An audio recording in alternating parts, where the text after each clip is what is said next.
Encadrer les jeunes, c'est une culture. Et dans la conception du Congolais, il est très difficile de pouvoir commencer par la base.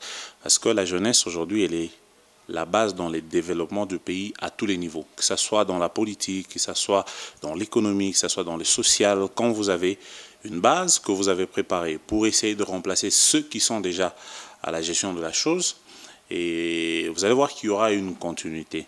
Malheureusement, que chez nous, c'est une culture qui n'est pas ancrée dans la tête de dirigeants du football congolais. Pourquoi? Parce que déjà, naturellement, le football, c'est un sport, je crois que c'est parmi les premiers sports qu'on apprend quand on est jeune. C'est un sport qu'on a pratiqué dans les rues, différemment des autres sports, notamment les baskets, le volley ou soit les hand, qui sont par contre des sports qui sont plus appliqués ou connus dans des collèges.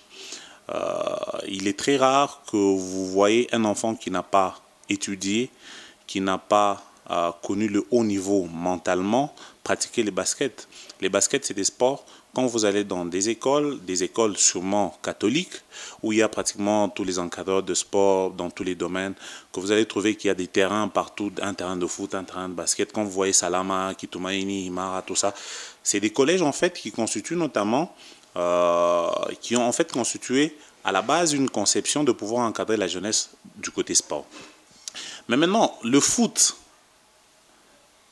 je le disais tout à l'heure, nos dirigeants n'ont pas cette culture parce qu'ils veulent investir dans un produit, pas à long terme, investir à court terme pour peut-être pouvoir gagner demain. On l'a vu avec V-Club, c'est 2 ans après qu'on a vendu 2 joueurs, mais tous ces joueurs-là, ils sont venus d'où? C'est des joueurs qu'on a payés dans des clubs qui sont peut-être moins prestigieux que l'ASV Club. Et puis après, quand on les a encadrés, on les a juste donné une chance sur un plateau. C'est peut-être la Ligue des Champions où ils s'évendent eux-mêmes avec leur talent.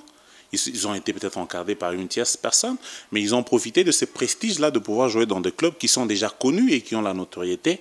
Et ces joueurs-là ont été vus ailleurs et c'est comme ça qu'ils sont partis. Mais normalement, à la base, les équipes doivent avoir des équipes d'âge. Moi, je me rappelle quand j'ai été footballeur, je sais qu'à l'époque, toutes les équipes, pas seulement Mazembe ou Lupopo, toutes les équipes avaient des équipes d'âge. On avait Mazembe série, à l'époque on appelait Mazembe série A, série B, série C, Lupopo, série... Même les Mikichishi avaient des équipes d'âge. Moi, j'ai évolué dans une équipe qu'on appelait à l'époque New Africa, qui a changé de nom, qui est passé de New Africa, en fait, qu'on appelait Ouagadougou à l'époque, qui a changé de nom, qui est passé de Ouagadougou à New Africa. J'ai commencé dans cette équipe comme junior. J'ai été capitaine de junior et puis je suis monté dans l'équipe senior. On avait un championnat à la Cité de Gênes ici, de jeunes. Et c'était un championnat qui avait un engouement terrible. Tout le monde se retrouvait le week-end à la Cité de Jeunes pour voir les jeunes évoluer. Au-delà de ça, il y avait les Jeux salésiens. C'était justement un championnat qui produisait des jeunes. Parce que ces jeunes-là, à la base, ils étaient encadrés. Même si après, l'encadrement n'était pas fait comme il s'est devait, parce que dans l'encadrement, il y a beaucoup de choses qui entrent en jeu. Quand on veut passer par l'école de foot, quand on veut mettre l'école de foot ne produit pas seulement le footballeur. Il y a une nuance et beaucoup de gens ont toujours tendance à ne pas faire cette différence-là. On pense que quand on va à l'école de foot, on va seulement apprendre le foot. Non, l'école de foot reçoit les talents potentiels. Seul les talents ne suffit pas. On a vu des joueurs très talentueux, mais qui n'ont pas émergé. On a vu des joueurs talentueux, mais après 2-3 saisons, ils ont brillé et puis ils ont disparu. Les talents ne suffisent pas. Au-delà du talent, il faut y mettre beaucoup d'efforts. C'est comme ça que, tu vois, dans des écoles de jeunes ou dans des regroupements de jeunes, il faut d'abord avoir quelqu'un qui a la capacité de pouvoir détecter les talents. Les talents, on ne les détecte pas comme ça parce que le jeune sait manipuler le ballon et puis non. L'encadreur doit être d'abord diplômé dans le monde sportif. Il doit avoir étudié, il doit avoir un mental fort, il y a beaucoup de choses qui entrent dans le jeu. Et quand vous avez un encadreur comme ça, vous allez vous détecter les talents. Et au-delà de ça, vous les mettez ensemble. L'hébergement doit suivre. Au-delà de l'hébergement, vous devez avoir un complexe sportif. Les infrastructures doivent suivre. Déjà, à départ ça, nous sommes privés de beaucoup de choses. Les équipes, d'abord, elles-mêmes, de sur place, n'ont pas d'infrastructure. C'est la première qu'on a vu Mazembe construire. Mais ce que Mazembe a fait, c'est juste pour Mazembe. Mazembe a fait, oui, bon, ils sont peut-être...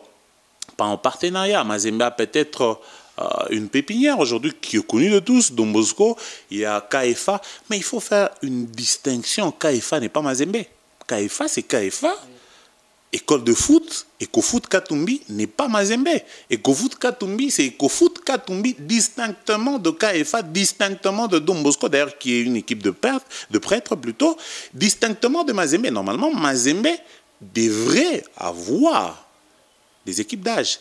Mazembe en avait, mais Mazembe n'a plus ces équipes-là. Lupopo en avait, mais Lupopo n'a plus. Pourquoi? Parce qu'il y a déjà une mauvaise politique à la tête.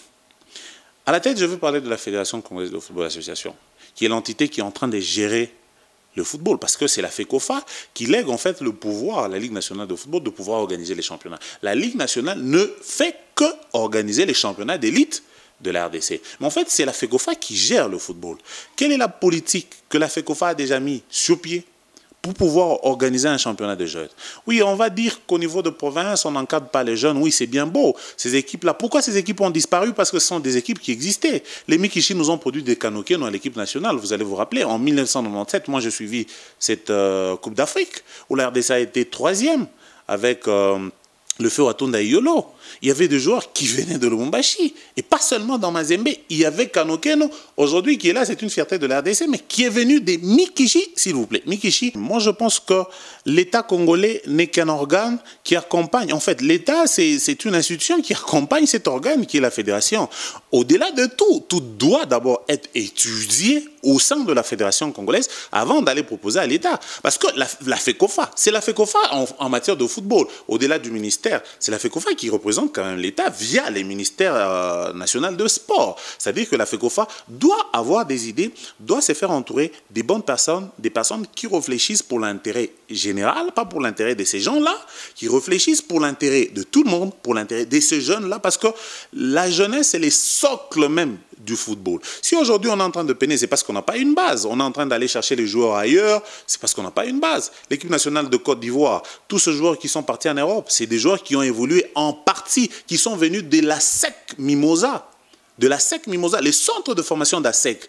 C'est comme ça que vous avez vu qu'à un certain moment, Drogba a eu beaucoup de problèmes avec une majeure partie des anciens joueurs parce que Drogba, lui, est né en Europe, il a connu ce qu'il a connu en Europe, mais la plupart, c'est des joueurs qui sont venus du centre de formation d'ASEC.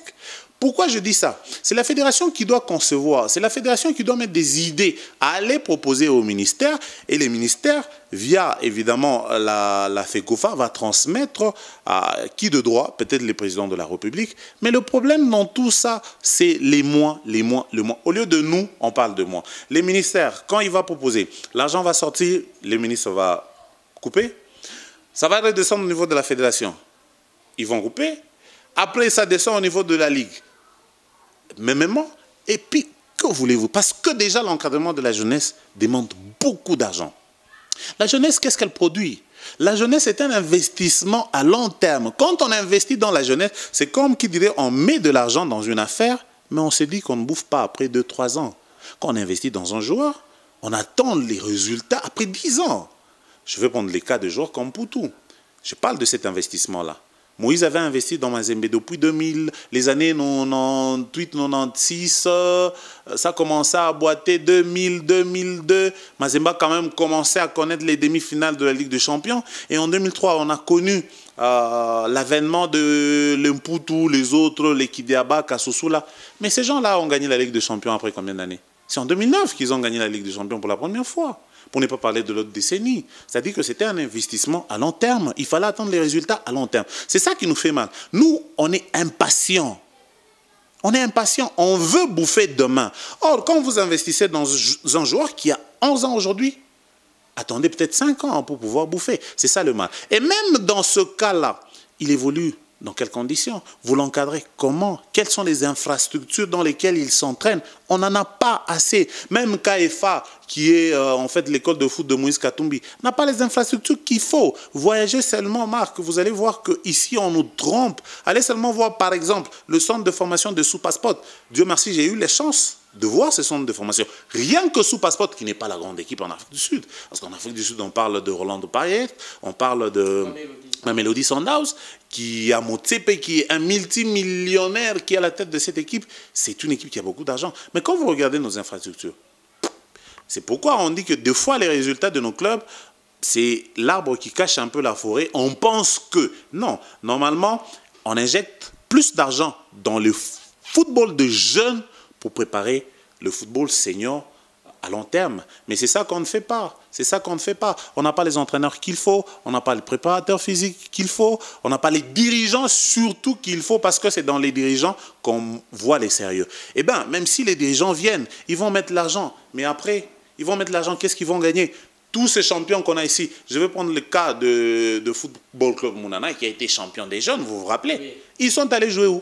On les a menti qu'ils iront à Kinshasa, ils vont jouer la Ligue des jeunes. Ils sont où? Ils sont toujours ici, les jeunes, en fait, ils sont... Vous voyez des champions qui n'ont rien à faire. Ils sont là, ils déambulent, ils sont là, certains à Kipouchi. Normalement, l'État doit pouvoir accompagner, subventionner ces clubs-là. Et en parlant des subventions, c'est là que je reviens pour vous dire que tellement que notre football est amateur, on a toujours tendance à parler de l'État. Ailleurs, le football vit de droits des télés, le football vit des sponsorings, vente de joueurs, des transferts, tout ça. Les présidents, c'est un agent. Le président n'est pas propriétaire du club ailleurs. Ailleurs, les clubs, ce sont des institutions et tout le monde y travaille. Il y a des familles qui sont propriétaires de clubs et les dirigeants travaillent pour ces clubs-là. Quand vous travaillez, vous allez faire votre travail tous les jours comme si c'était le dernier. Vous allez le faire avec amour pourvu que tout marche. Mais ici, on sait que c'est moi qui dirige. Je dirige avec mon argent. Quand j'en ai, je donne. Quand je n'en ai pas, je ne donne pas. Tout le monde dépend de moi.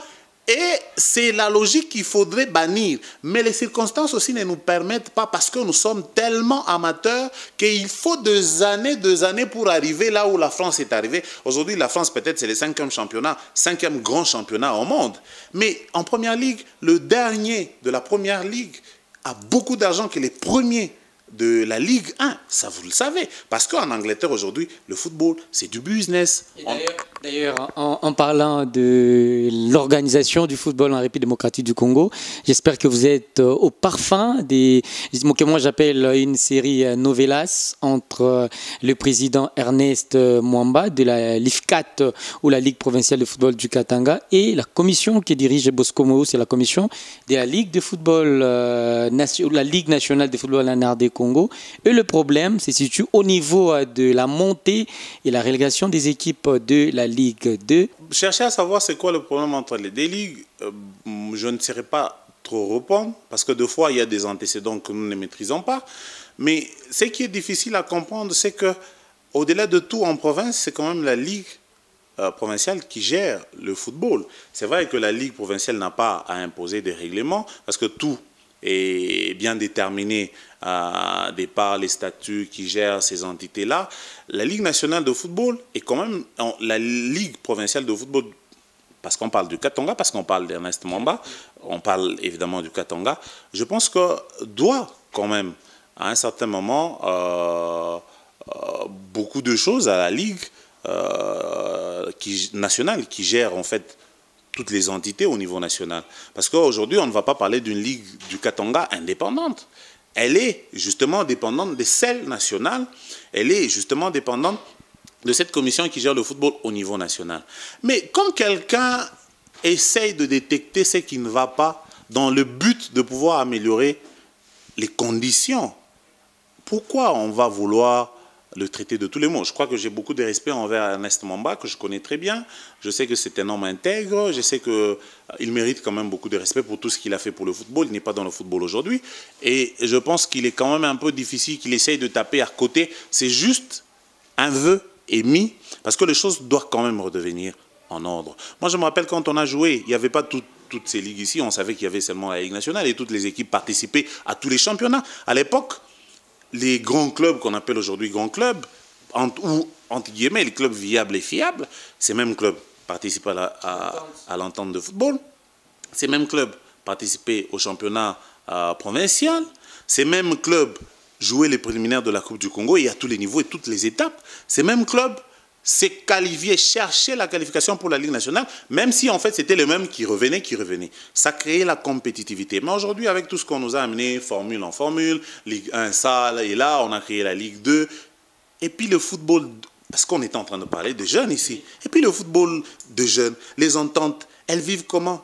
Vous êtes de Lubumbashi. Rappelez-vous, avant Mazembe, Kawaya, c'était des matchs qui faisaient plein. Lubumbashi Sport Mekishi, ces matchs faisaient plein. Aujourd'hui, parce qu'on a dû détacher ces grandes équipes-là, qu'on appelle grandes équipes parce que c'est des équipes qui ont des fanatiques, on les a détachées de tous ces championnats-là. Ça a créé une vraie cassure. Et aujourd'hui, on n'a pas de représentants valables. C'est vrai que vous pouvez venir de la Ligue 2, vous allez en Ligue 1 pour faire combien de temps? Vous en connaissez les conséquences. C'est 2 ans après, 3 ans après, les équipes reviennent. En fait, c'est comme un peu, on a envie d'aller goûter et puis de revenir. Ça a créé une forme de cassure. Et moi, je pense que la démarche d'Ernest Mwamba, pour moi, elle est logique. Mais il faudrait seulement savoir revendiquer. Parce que des fois, on ne reçoit pas parce qu'on demande mal. C'est ça un peu le problème. Il faut juste savoir comment revendiquer et que cela se passe en bonne et due forme, juste pour un seul intérêt, l'émergence du football congolais. Parce qu'aujourd'hui, le foot congolais, oui, il est peut-être valablement représenté par le seul club qui va en Afrique et qui revient, Mazembe, qui a son organisation interne, qui essaye de changer les choses. Mais en même temps, en l'interne, il y a aussi beaucoup de problèmes qui ne marchent pas, qu'on peut relever. Parce que la politique ne suit pas.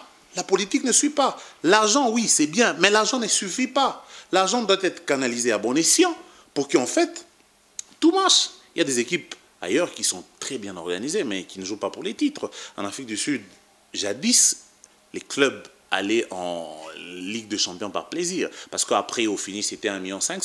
Mais quand vous prenez Mamelodi Sundowns, ils ne jouent pas pour 1,5 million. Quand vous allez voir les joueurs sud-africains, les conditions dans lesquelles, les sociales d'abord de joueurs sud-africains, vous vous dites que non, non, mais ça ne va pas. Posez-vous des questions. Pourquoi les équipes, les grandes équipes du Congo ici, ne prennent pas les joueurs qui viennent d'Afrique. Avez-vous déjà entendu que Mazembe ou Vita Club, ils ont acheté un joueur d'Afrique du Sud ou ils ont acheté un joueur venant d'Égypte? Ils vont chercher les joueurs en Afrique noire, l'Afrique qui nous ressemble, en Côte d'Ivoire, au Cameroun, au Ghana, parce qu'ils sont comme nous. Vous voyez un peu. C'est ça, donc, revendiquer, ce n'est pas ça le problème, mais en fait, la manière aussi de le faire. Mais moi, je pense que Ernest Mwamba, tout étant logique, c'est quelqu'un qui a toute sa tête, et je pense que sa démarche fondée pour le bien-être du football congolais. Je pense que le gouvernement, via son ministère de sport, évidemment en associant la Fédération congolaise de football, doit faire des efforts pour d'abord faire une étude. Il ne faut pas déjà penser à ce football de jeunes en n'ayant pas fait une étude pouvant permettre à relever les défis. Parce que les défis, il y en a, et il y en a beaucoup. Il y en a beaucoup. Il faut d'abord faire les études, relever les failles, étudier les mécanismes pouvant donner des solutions afin que ce football-là se relève. Parce que le football ne va pas se relever au plus haut niveau, le football va se relever au plus bas niveau. C'est en encadrant les jeunes qu'on va assurer le lendemain, et le lendemain sera meilleur quand les jeunes sont mieux. Merci beaucoup, Junior Kouba. Merci beaucoup, Marc. C'est à vous d'abord que je dis merci parce que bon, ça fait quand même longtemps que nous avons eu à passer à Héritage. Je ne me rappelle même pas la dernière année, c'était quand. Mais déjà passer avec un confrère qui émerge, qui fait bien ses émissions. Voilà, pour moi, c'est un plaisir. Donc, tous les succès à vous et merci à toute la grande équipe d'Héritage.